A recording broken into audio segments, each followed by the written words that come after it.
नमस्कार विद्यार्थी मित्रों, भौतिक विज्ञान में આપણે लेक्चर नंबर 6 में एकमोना परिवर्तन में આપણે આગળ વધતા પહેલા એક ભૌતિક રાશિ ખૂણો એટલે કે એંગલ આના વિશે આપણે થોડી ચર્ચા કરવાની છે। પછી એના એકમો જે છે એના પરિવર્તનની વાત કરવાની છે। આનું કારણ એકમાત્ર એ છે કે જેવી આપણે ધોરણ 11ની શરૂઆત કરીશું એટલે માપन તથા એકમ પદ્ધતિ ચેપ્ટર નંબર 2 આમાં તમારે ખૂણાઓ વિશે ખ્યાલ આવશે અને ખૂણાના જે આધારિત દાખલા છે એ દાખલાઓમાં તમારે એના એકમોને ફેરવા વગર દાખલો ગણી શકાશે નહીં। તો ચેપ્ટર નંબર 2 માં જે દાખલા આવવાના છે એની માટે આપણે આજે ખૂણાનો ખ્યાલ લઈએ, બરાબર? ચાલો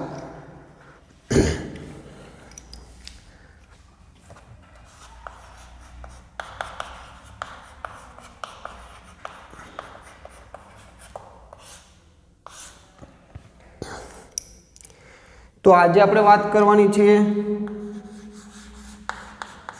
ખૂણો એટલે કે એંગલ। પહેલી વસ્તુ તો ખૂણો એટલે શું, કઈ રીતે મપાય, કેવી રીતે માપવાનો છે અને એના એકમો શું છે અને એના એકમોને કઈ રીતે પરિવર્તનમાં આપણે લાવવાના છે। તો ખૂણો હંમેશા બે દિશા વચ્ચે મપાય। ખૂણો માપવા માટે હંમેશા આપણે બે દિશાની જરૂર પડે, જુદી જુદી દિશા વચ્ચે। તો ખૂણો બે દિશાઓ વચ્ચે મપાશે।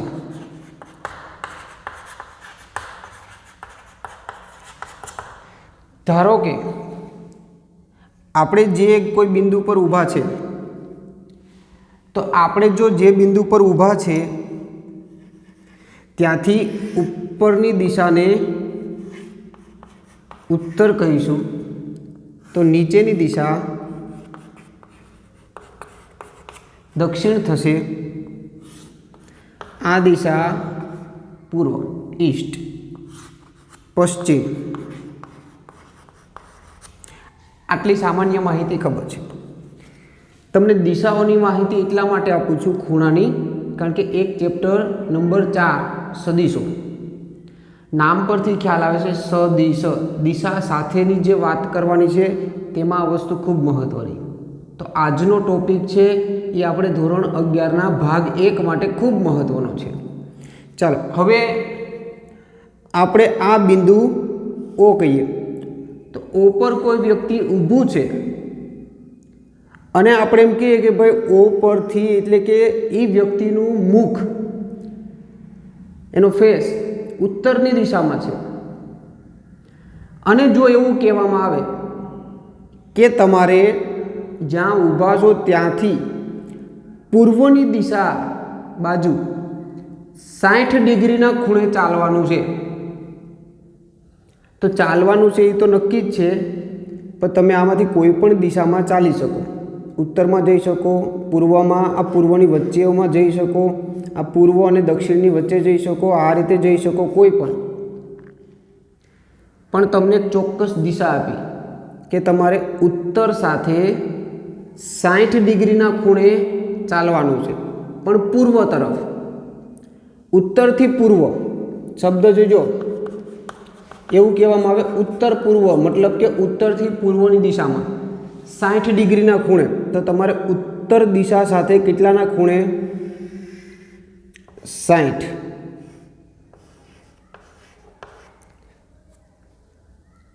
तो तमारे आ दिशा में चालवू पड़शे।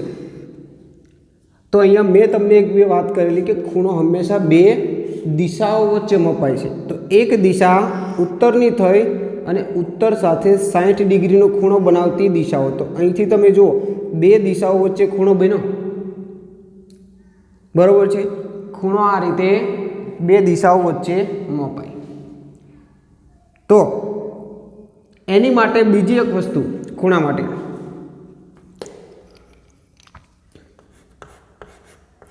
આ વસ્તુ ખાસ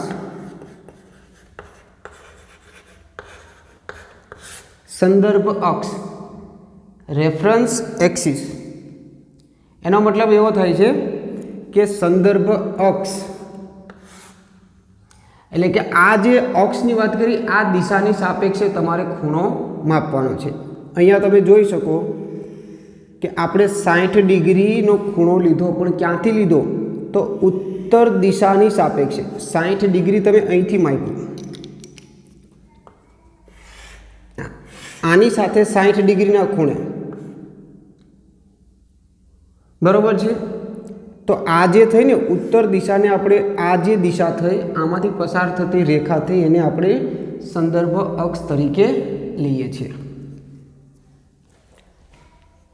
તો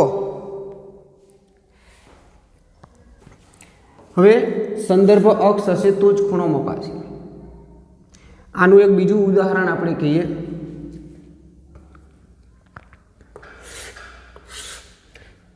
ચાલો, ધોરણ 10 સુધીમાં તમે ભણી ગયા કે જો આને એક્સ અક્ષ કહીએ તો આ ઉદ્ગમ બિંદુથી વિરુદ્ધ દિશામાં હોય એને માઇનસ એક્સ અક્ષ કહેવાય. ઉપર તરફ વાય અક્ષ હોય તો નીચે તરફ માઇનસ. આવો ભણી ગયા ને? ચાલો, હું તમને એમ કહું કે કોઈ એક વ્યક્તિ ઓ બિંદુ પર છે અને તેને ચાલવાનું છે. જોજો, ચાલવાનું છે, કઈ દિશામાં ચાલવાનું છે? શબ્દ આપણે કેમ વાપરીએ, પ્રશ્ન કેમ કરીએ કઈ દિશામાં? કારણ કે અહીંથી તમે 360 ડિગ્રીની કોઈ પણ દિશામાં ચાલી શકો. તો હું એમ કહું કે આ વ્યક્તિએ 5 મીટર ચાલવાનું છે ઓ પરથી, પણ પ્રશ્ન આવે કઈ દિશામાં? તો હું તમને એ રીતે કહું છું કે 5 મીટર તમારે 60 ડિગ્રીના ખૂણે ચાલવાનું છે. કેટલાના ખૂણે? 60 ડિગ્રીના ખૂણે. તો તમને ખ્યાલ આવી ગયો કે 60 ડિગ્રીના ખૂણે ચાલવાનું. તો કેટલી શક્યતાઓ થશે? જો તમે આ જે વાય અક્ષ છે એની સાથે 60 અક્ષનો ખૂણો એક્સ અક્ષ બાજુ બનાવો તો એક શક્યતા આ થશે 60ની.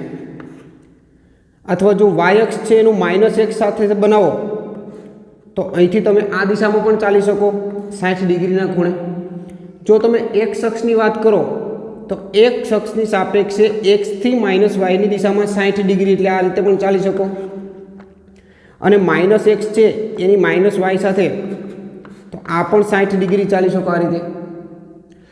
તો આમાં ઘણી બધી શક્યતાઓ થશે કે 5 મીટર ચાલવાનું છે, વાત બરોબર છે. જો પ્રશ્ન એવો કર્યો કે કઈ દિશામાં ચાલવાનું છે 5 મીટર, તો આપણે જવાબ આપ્યો કે 60 ડિગ્રીના ખૂણે ચાલવાનું છે.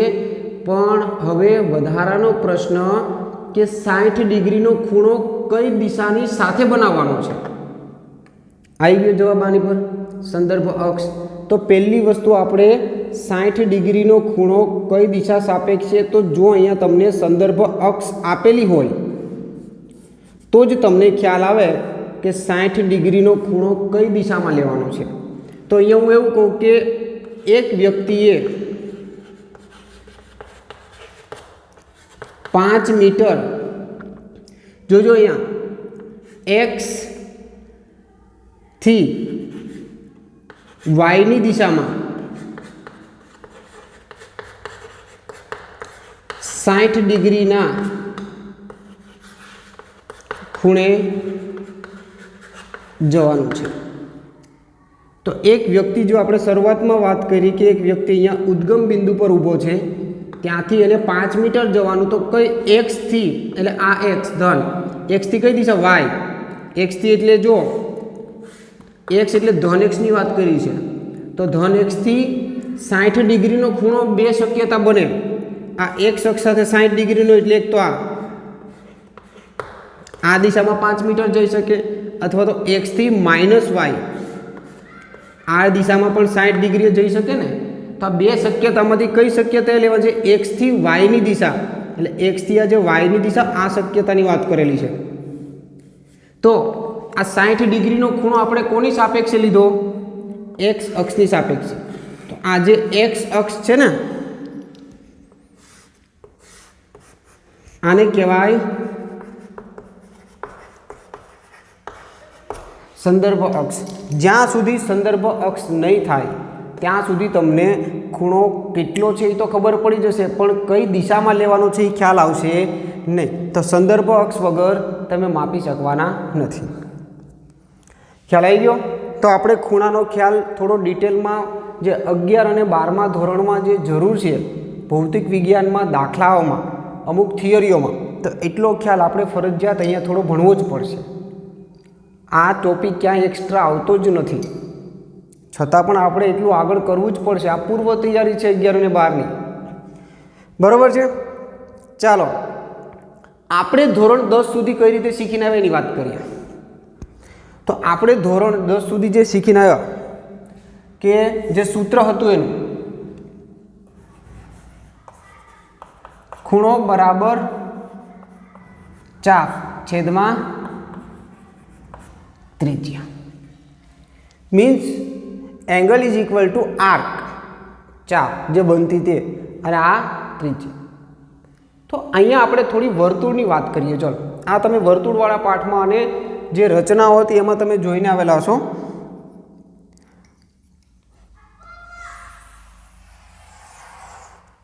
આ એક વર્તુળ છે.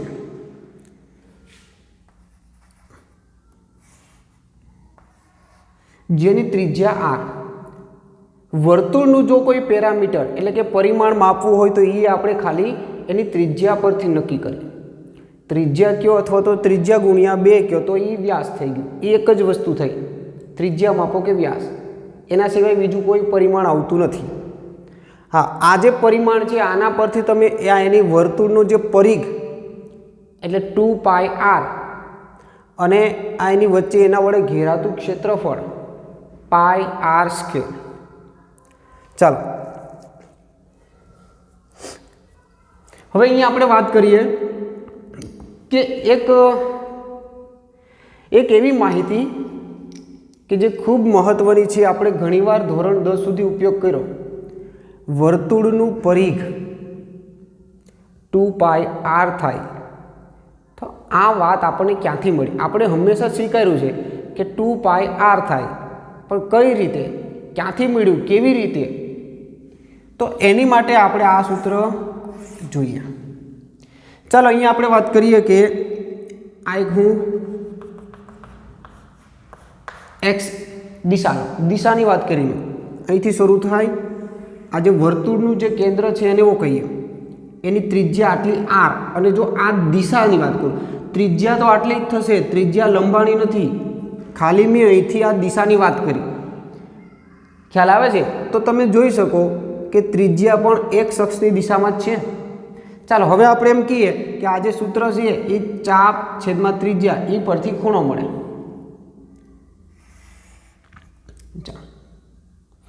તો અહીંયા કેન્દ્રથી જે પરિઘ સુધીનું અંતર છે એને આપણે ત્રિજ્યા કહીએ, તો આ પણ ત્રિજ્યા થશે. તો આ બે દિશાઓ વચ્ચે, જો મેં શરૂઆતમાં જ કીધું કે ખૂણો એટલે શું, તો બે દિશાઓ વચ્ચે જે મપાય એને ખૂણો. આ બે દિશાઓ વચ્ચે જે મપાય છે ને, તો ધારો કે આ ખૂણો કેટલો બને? થીટા. ચાલો તો આ જે છે ને, આ જે બ્લુ કલરથી જે હું દર્શાવું છું, તો આ થઈ ગયું ચાપ. અહીંયા તમે જુઓ, આ બિંદુ A અને આ B. તો આના પરથી આ સૂત્રની વાત કરીએ આપણે કે ખૂણો કેટલો થયો? થીટા. ચાપ કેટલી થઈ? AB. અને ત્રિજ્યા તો R. ચાપ કેટલી હશે એનો આધાર ખૂણા પર. તમે અહીંયા બીજી એક આકૃતિ દોરીએ. ચાલો તો આ આકૃતિમાં અહીંયા જોઈએ કે આ થઈ ત્રિજ્યા R. હવે અહીંયા જો ખૂણો આટલો હતો તો ચાપ આપણને આટલી મળી. હવે આપણે ખૂણો વધારી દઈએ. ખૂણો વધારી દો, આ A કહું, આ C.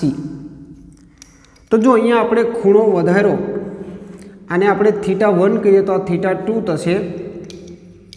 તો આ જે મળ્યું એ ચાપ AC. તો આ ચાપ અને આ ચાપ કઈ મોટી છે? કઈ ચાપની લંબાઈ વધારે? AC. કેમ? આ ખૂણો પણ વધી ગયો. સિમ્પલ વસ્તુ, આપણને ખૂણાનો ખ્યાલ છે કે આ રીતે હોય તો ઓછો ખૂણો જેમ વધતો જશે તેમ બંને વચ્ચેનો ખૂણો વધશે.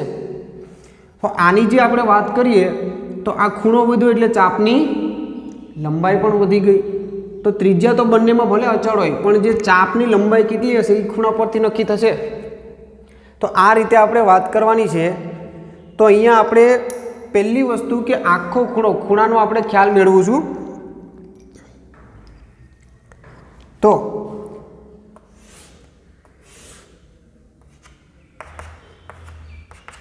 ચાલો ખૂણાનો ખ્યાલ મેળવવાનો છે. તો આ એક્સ અક્ષ કહીએ તો આનાથી જેમ આમ જાઓ તેમ ખૂણો વધતો જશે. તો આ કયો ખૂણો કહેવાય? કાટકોણ. કાટકોણ એટલે કે 90 ડિગ્રી. જો અહીંથી એક્સ અક્ષ સાથેથી આ ખૂણાની વાત કરીએ તો 90 ડિગ્રી આગળ વધશું આપણે અહીં સુધી આટલો ખૂણો. તો આ 90 અને આ 90 180 ડિગ્રી. આ 180 ડિગ્રી એક્સ અક્ષની સાપેક્ષે છે, ધ્યાન રાખજો. હા, પાછા 90 ડિગ્રી તમે એડ કરી દો તો 180માં પાછા 90 થશે. તો આ ખૂણો કેટલાનો થયો? 9 તેરી 87 એટલે 270 ડિગ્રી. ચાલો, અને પાછા 90 ડિગ્રી એડ કરી દેશો તો આ ખૂણો થશે 360 ડિગ્રી. તો 90 ડિગ્રી આ એનો એકમ થયો. આ જે છે એ એનો એકમ છે. અને આપણને ખબર છે કે ટોટલ ખૂણો 0 થી ચાલુ કરી અને આખું એક વર્તુળ પૂરું કરીએ એટલે 360 ડિગ્રીનો ખૂણો થશે. તો આ 360 ડિગ્રીનો જે ખૂણો છે તો અહીંયા આપણે જે બે એકમ આવશે. જો શરૂઆત હવે આપણે એકમ ફેરવવાની વાત જ કરવાની છે કે એકમ 2 આવશે. તો આ જે ખૂણો છે 90 ડિગ્રી વાળો,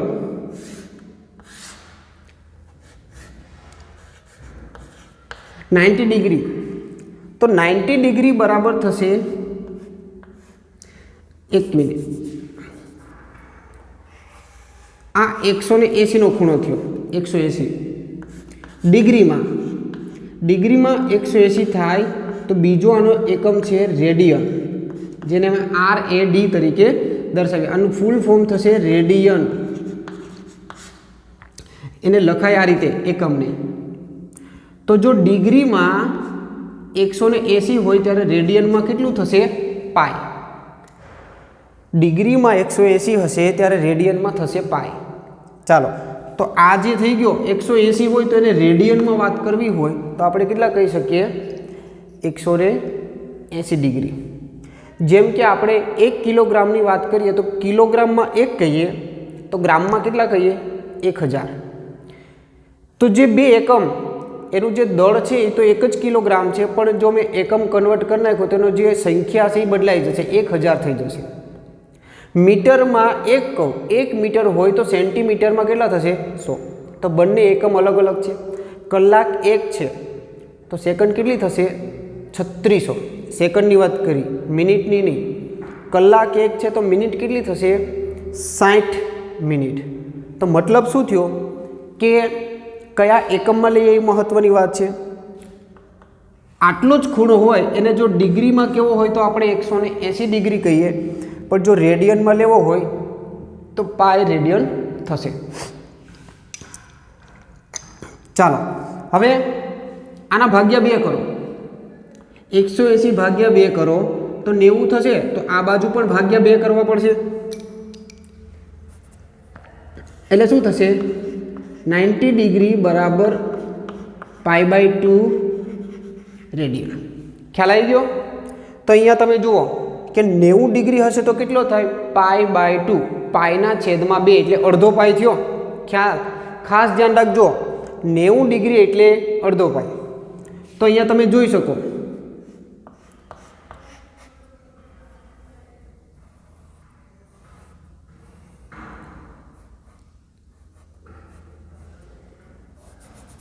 ચાલો 90 ડિગ્રી વાત કરી તો આને મારે રેડિયનમાં કેવું હોય તો આ કેટલાનો ખૂણો થાય? રેડિયનમાં π/2 રેડિયન થશે. 90 ડિગ્રી એ અડધો પાઈ, π/2 એટલે અડધો પાઈ.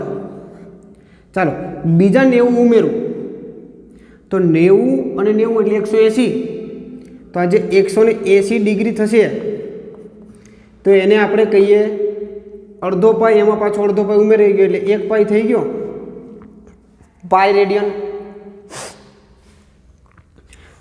પાછું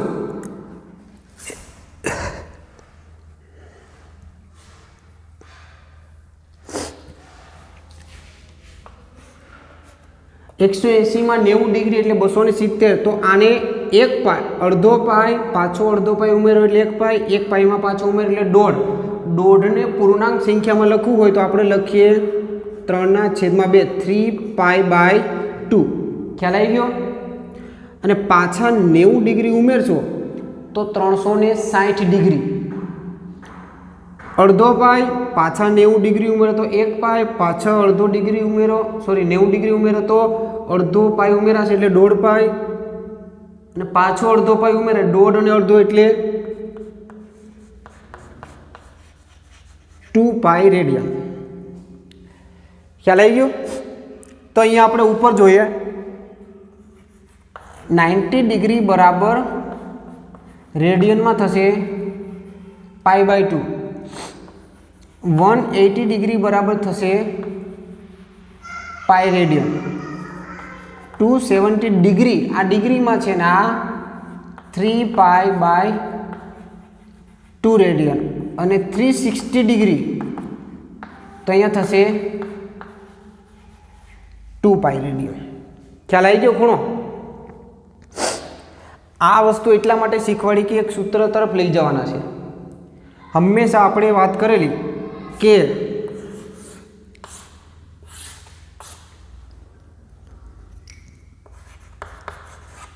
વર્તુળનું પરિઘ અથવા વર્તુળનો પરિઘ આપણે શું કહીએ? 2πr શબ્દ વાપરીએ. ચાલો આ સૂત્ર ક્યાંથી આવ્યું જોઈએ હવે. ચાલો તો અહીંયા તમે જુઓ કે આટલી ચાપ હશે, આટલી, તો આટલો ખૂણો. ચાપ જેમ વધારતા જાઓ, ધારો કે આટલી ચાપ થઈ તો θ2 90 ડિગ્રી બન્યો. ડિગ્રીમાં 90 કહેવાય, રેડિયનમાં કેવું હોય તો π/2 રેડિયન. ચાલો આજે કુલ જે વર્તુળની લંબાઈ, જેને આપણે વર્તુળનો પરિઘ કહીએ છીએ, તો એનું જો અડધું લ્યો, અડધો પરિઘ, તો અહીંયા તમે જોઈ શકો છો કે ખૂણો કેટલાનો બનશે? 180 ડિગ્રી. 180 ડિગ્રી એટલે કેટલા થશે? પાઈ રેડિયન. ચાલો ફરી પાછું આપણે એને 90 ડિગ્રી જેટલું ઉમેરી દઈએ, 90 ડિગ્રી જેટલું, તો એનો પરિઘ ફરી પાછો આટલો વધી જશે. પરિઘનો ચોથો ભાગ, પરિઘનો આ જે કુલ પરિઘ છે વર્તુળની લંબાઈ, એના 4 ભાગ પાડવાના છે. અને 90 ડિગ્રીએ એક ભાગ, ફરી પાછી 90 ડિગ્રીએ બીજો ભાગ આટલો, આ ત્રીજો ભાગ, આ ચોથો. તો પરિઘના આપણે જે કુલ લંબાઈ છે અથવા કુલ પરિઘ છે એના 4 ભાગ પાડીએ તો આ 1, આ 2 અને 3 કેટલા? 90 ડિગ્રી, 90 ડિગ્રી, પાછા 90 એટલે 270 ડિગ્રી થશે. 270 ડિગ્રી. જો આને તમારે રેડિયનમાં કન્વર્ટ કરવું હોય તો આપણને ખબર છે કે 3π/2 રેડિયન. પરિઘનો ફરી તો આ ચાપ થઈ, સાંભળો, આટલી ચાપ, તો ખૂણો કેટલાનો થયો? 270 ડિગ્રી અથવા 3π/2 રેડિયન. તો આટલી ચાપ થઈ એટલે ચાપની કિંમત મૂકો છેદમાં ત્રિજ્યા અને ખૂણો 3π/2 રેડિયન. હવે જો આપણે ફરી પાછું વધારી દઈએ 90 ડિગ્રી જેટલો ખૂણો, તો આ કેટલાનો ખૂણો? 90, 180, 270 અને 360. 360 ડિગ્રી એટલે કેટલા થશે? 360 ડિગ્રી એટલે કેટલા થાય? 2 પાઈ રેડિયનમાં. રેડિયનમાં કેટલા થશે? 2 પાઈ. ચાલો તો ખૂણો કેટલાનો થઈ ગયો? 2 પાઈ. ચાપ કેટલી થઈ? આ જે વર્તુળનું જે કિનારી છે એની લંબાઈ, કુલ લંબાઈ એટલે કે એનો પરિઘ, બરાબર. અને ત્રિજ્યા તો આર જ છે. આ જે સૂત્ર છે, આ ખૂણો કેટલાનો થશે? 2 પાઈ. ચાપ જે છે એને આપણે ચાપ કહીએ અથવા તો એનો આખી લંબાઈ થઈ એટલે પરિઘ કહીએ. છેદમાની ત્રિજ્યા કેટલી? આર જેટલી. ચાલો તો આરને અહીંયા લઈ દો ગુણાકારમાં, તો શું થશે કે જે વર્તુળનું ચાપ કયો અથવા પરિઘ, એટલે જે ચાપ છે એ પરિઘ છે, આને અહીંયા લઈ દો એટલે શું બને, પરિઘ બરાબર 2πr. ખ્યાલ આવી ગયો? તો વર્તુળનું જે પરિઘનું સૂત્ર 2πr ક્યાંથી આવ્યું, કઈ રીતે આવ્યું, કયા સૂત્ર પરથી આવ્યું, અને આટલું સમજવા માટે આપણને કેટલો ખ્યાલ હોવો જોઈએ. જેમ 10 ધોરણ ભણીને આવ્યા તો 10 ધોરણ સુધીમાં આપણને કેટલો ખ્યાલ હોવો જોઈએ, કેટલા નિયમો, કયા એકમને કઈ રીતે ફેરવવાના, ત્યાર પછી આ સૂત્રને સાબિત કરી શકો. યાદ રાખવું હોય તો સિમ્પલ એક સ્ટેટમેન્ટ કે વર્તુળનું પરિઘનું સૂત્ર 2πr થાય, પણ કઈ રીતે આવે, કયા સૂત્ર પ્રમાણે આવે, કયા નિયમોનો ઉપયોગ કરવો જોઈએ, અને આપણને કેટલી વસ્તુ ખબર હોવી જોઈએ, ત્યાર પછી તમે આ સાબિત કરી શકો. યાદ રાખવા માટે તો એક સિમ્પલ સ્ટેટમેન્ટ 2πr વર્તુળનો પરિઘ, પણ કઈ રીતે આવ્યું, તો એની માટે પણ આ જે એકમોનું જે ફેરવવા પરિવર્તન, આમાં આટલું છે તો બીજા એકમમાં કેટલું થશે, 90 ડિગ્રી છે આપણને ખબર હતી, કાટકોણ ત્રિકોણને આમાં બધા જોયેલું ને કે 90 ડિગ્રીનો બને, એ રીતે 90 ડિગ્રીમાં 90, પણ રેડિયનમાં કેટલા થાય, π/2, 180 degree pi radian, 270 degree 3π/2 radian, 360 degree 2π radian. તો આ જે એકમોને એકબીજામાં જે કન્વર્ટ કરવાની, ફેરવવાની જે રીત છે ને, એ સમજો પછી તમે આ સાબિત કરી શકો.